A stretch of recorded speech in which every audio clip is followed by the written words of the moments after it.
ఓర్చగలిగిన వాడు. కలుమి తమ్ముడా, చెల్లి కలుమి, నా ప్రేమైన తల్లి, నీ రెండు చేతులు దేవుని వైపు చాపు. ఏ విషయమై కుమిలిపోతున్నావా?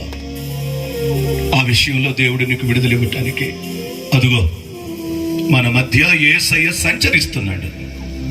చేతులు పైకెత్తు. ఎవరు లేరని కుమిలిపోతున్నావేమో.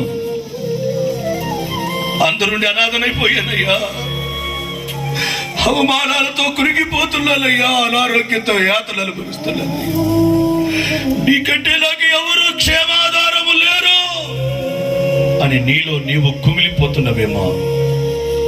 అదుగో అడుగో యేసయ్య మన మధ్యన సంచరిస్తున్నాడు. ఆయన చూసే దేవుడు ఈ రాత్రి నీ వైపు చూస్తున్నాడు. నీ దుఃఖము దీవెనగా, ఆవేదన ఆనందముగా, అవమానము ఆశీర్వాదముగా మార్చాలని